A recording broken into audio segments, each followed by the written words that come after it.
Bonjour et bienvenue dans ce 10e épisode de Dédicto, consacré aujourd'hui à Surveiller et punir du philosophe Michel Foucault.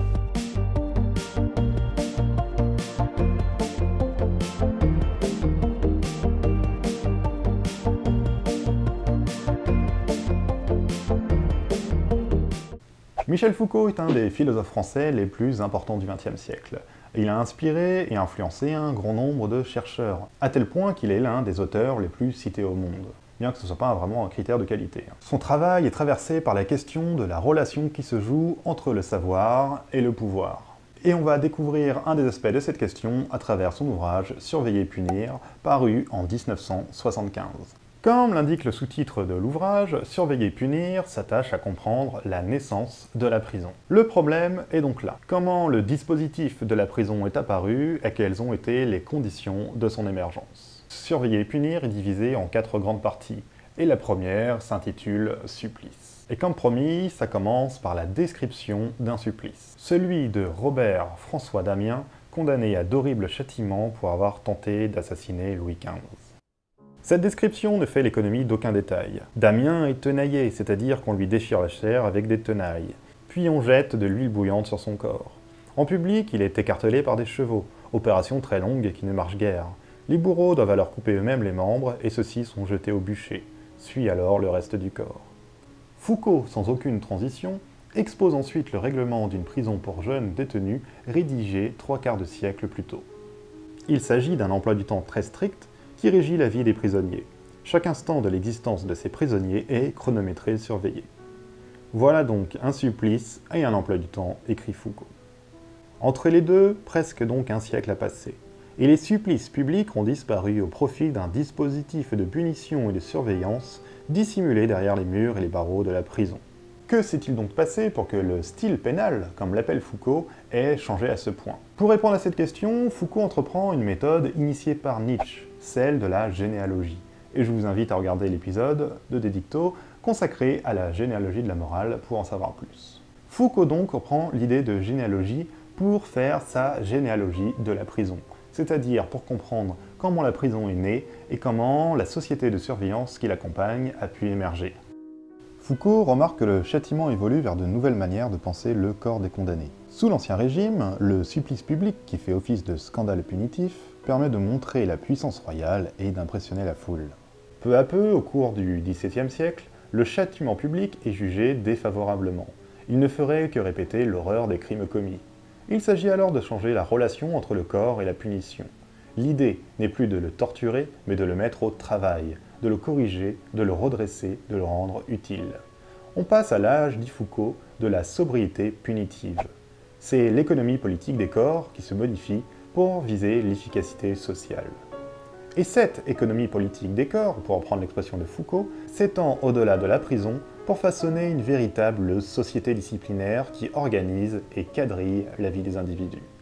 Le pouvoir alors n'est plus centralisé, ni vraiment localisable, il devient diffus. Il s'opère en réseau et se démultiplie sous la forme de ce que Foucault appelle des micro-pouvoirs. On a là l'idée d'une microphysique du pouvoir. L'assujettissement se fait au plus près des individus. Il se forme des relations de pouvoir qui sont permises par la mise en place d'un savoir sur les corps, que ce soit le corps des enfants, le corps des fous, le corps des colonisés, le corps des travailleurs, etc. Ce savoir, que Foucault appelle alors un pouvoir-savoir, optimise la rentabilité des corps au niveau économique. Je cite Foucault. « C'est pour une bonne part comme force de production que le corps est investi de rapports de pouvoir et de domination. Mais en retour, sa constitution comme force de travail n'est possible que si elle est prise dans un système d'assujettissement. Le corps ne devient force utile que s'il est à la fois corps productif et corps assujetti. Autrement dit donc, pour rendre un corps utile, il faut s'attacher à bien le connaître. » La suite du livre va viser à montrer que le modèle de la prison, qui naît donc au XVIIIe puis au XIXe siècle, est en fait le modèle d'une société de surveillance des individus. Ou pour le dire autrement, d'assujettissement, que ce soit à l'école, dans les hôpitaux, dans les casernes de prison, dans les usines, etc. Cela signifie que la prison n'est en fait que l'aspect le plus saillant, le plus visible de la société disciplinaire. Dans le deuxième chapitre, intitulé « Punition », Foucault montre qu'au XIXe siècle s'engage un projet de réforme pénale qui cherche à penser de nouvelles manières de punir. Durant l'Ancien Régime, il existait selon Foucault des illégalismes, c'est-à-dire des pratiques hors la loi qui étaient plus ou moins tolérées selon les classes sociales. Des lois ou des ordonnances pouvaient ne pas être appliquées pour permettre un fonctionnement plus efficace de la société. Par exemple, certains groupes sociaux pouvaient échapper à l'impôt. Dans le même temps, on tolérait le vol pour les catégories d'individus les plus pauvres. Au XVIIIe siècle, la situation change. L'augmentation de la richesse des bourgeois ainsi que l'augmentation de la population générale font diminuer la tolérance à l'égard des illégalismes populaires. Foucault montre alors qu'une nouvelle distribution des inégalismes s'opère. La bourgeoisie s'empare de l'illégalisme des droits, qui lui permet de créer ses propres conditions de dérogation aux règles économiques. Les classes populaires gardent l'illégalisme des biens, fondé principalement sur le vol, qui devient alors complètement intolérable. La réforme pénale qui s'engage consiste dès lors à réprimer l'illégalisme des biens, c'est-à-dire celui des classes populaires. Foucault écrit « Poser de nouveaux principes pour régulariser, affiner, universaliser l'art de châtier, homogénéiser son exercice, diminuer son coût économique et politique en augmentant son efficacité et en multipliant ses circuits, bref, constituer une nouvelle économie et une nouvelle technologie du pouvoir de punir, telles sont sans doute les raisons d'être essentielles de la réforme pénale au XVIIIe siècle, puis enfin au XIXe siècle. Il va s'agir alors de renouveler la manière dont on considère les criminels. Celui-ci va devenir celui qui se place en dehors de la société, le fou, l'anormal, le marginal. Il va falloir l'enfermer, le contrôler, l'étudier. Et c'est ainsi que de nouvelles manières de punir doivent être mises en place. Il faut en premier lieu qu'à chaque crime corresponde une punition. Le criminel doit avoir en tête la punition qu'il risque quand il commet son crime. La punition doit être ainsi analogique au crime. La punition doit également rendre le crime repoussant, et les peines doivent avoir une durée qui corresponde à la gravité des méfaits. Ensuite, les peines se doivent d'être utiles. Comme l'écrit Foucault, l'idéal serait que le condamné apparaisse comme une sorte de propriété rentable, un esclave mis au service de tous.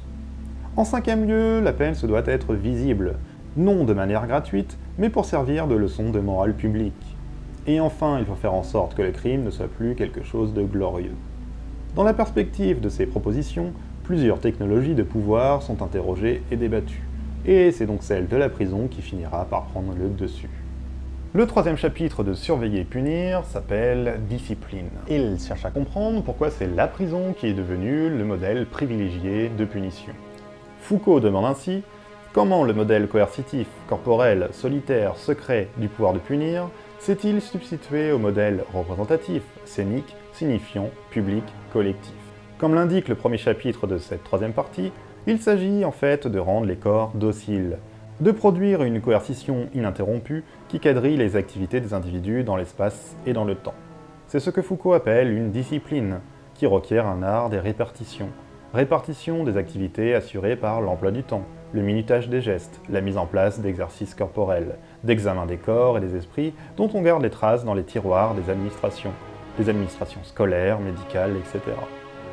La discipline, écrit Foucault, n'est plus simplement un art de répartir les corps, d'en extraire et d'en cumuler du temps, mais de composer des forces pour obtenir un appareil efficace.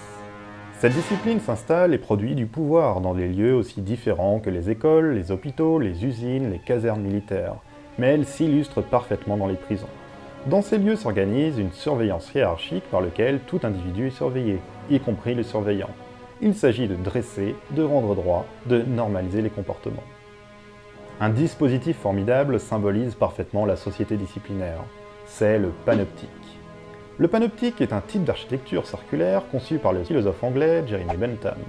Particulièrement adapté pour les prisons, le panoptique permet de concevoir des cellules formant un cercle dans lesquelles les prisonniers sont surveillés par un seul gardien, placé dans une tour centrale et qui ne peut être vu. Les prisonniers sont susceptibles d'être toujours vus sans savoir s'ils le sont vraiment. En conséquence, les prisonniers ont l'impression d'être toujours surveillés, même s'ils ne sont pas vraiment. Ils finissent dès lors par se surveiller eux-mêmes. Ils intègrent eux-mêmes et en eux-mêmes la surveillance, la discipline. Le pouvoir peut donc fonctionner automatiquement. Il s'est intégré dans les corps eux-mêmes, qui continuellement surveillés et devenus dociles, peuvent faire l'objet d'études et de savoir.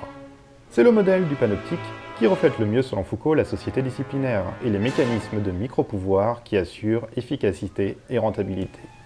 Quoi d'étonnant, note Foucault, si la prison ressemble aux usines, aux écoles, aux casernes, aux hôpitaux, qui tous ressemblent aux prisons. Et on en vient donc à la dernière partie de l'ouvrage, intitulée « Prison ». C'est donc la prison qui symbolise au mieux la société disciplinaire pour Foucault. Foucault veut montrer dans cette dernière partie comment cette détestable solution, selon ses mots, mais dont on ne saurait faire l'économie, est un dispositif qui a pour but de produire du savoir sur les individus tout en les transformant. Il reprend la thématique des illégalismes, en montrant que la prison est le producteur d'un nouveau type d'infraction, la délinquance. Foucault dit ainsi que la prison produit la délinquance, et que la détention produit la récidive. Dès lors, la prison est dénoncée comme étant un échec. Mais les délinquants ont fait l'objet d'un savoir disciplinaire. Ils sont fichés, distingués parmi d'autres, selon des caractéristiques spécifiques. Ils sont dès lors d'autant mieux contrôlables, à la fois dans la prison, mais aussi en dehors. Se crée ainsi une nouvelle économie des illégalismes, qui par le dispositif de la société disciplinaire est régulée et organisée. Le délinquant peut être utile, il contrecarre les illégalismes les plus populaires pour servir les illégalismes des classes dominantes, et en même temps l'exercice du pouvoir policier. Par exemple, les délinquants peuvent faire office d'indicateurs, d'agents provocateurs, d'hommes de main contre les grévistes. Ils permettent d'intimider et de soumettre. Foucault écrit pour résumer le processus: la surveillance policière fournit à la prison les infracteurs que celle-ci transforme en délinquants, cible et auxiliaire des contrôles policiers qui renvoient régulièrement certains d'entre eux à la prison. Foucault conclut son livre avec la notion du carcéral, qui renvoie à la thèse centrale du livre, à savoir que le modèle de la prison, le modèle du carcéral donc, est le modèle de la société disciplinaire. On peut même parler de ville carcérale, dont les habitants seraient des individus disciplinaires, se surveillant eux-mêmes en surveillant les autres. Et ce que permet la prison, selon Foucault, c'est de légitimer le pouvoir disciplinaire au sein de toute la société. Punir se confond avec soigner, éduquer, connaître. La société disciplinaire, grâce au mécanisme de savoir-pouvoir, a permis aux sciences humaines de se constituer, dit Foucault. Il n'a jamais été aussi ainsi facile de produire du savoir sur des êtres humains qu'avec le quadrillage assuré par le modèle carcéral. On l'a donc vu, surveiller et punir ne parle pas seulement de la prison, mais défend une thèse très forte. L'émergence de la prison, c'est aussi l'émergence d'une société disciplinaire, dans laquelle les individus deviennent des objets de pouvoir et de savoir.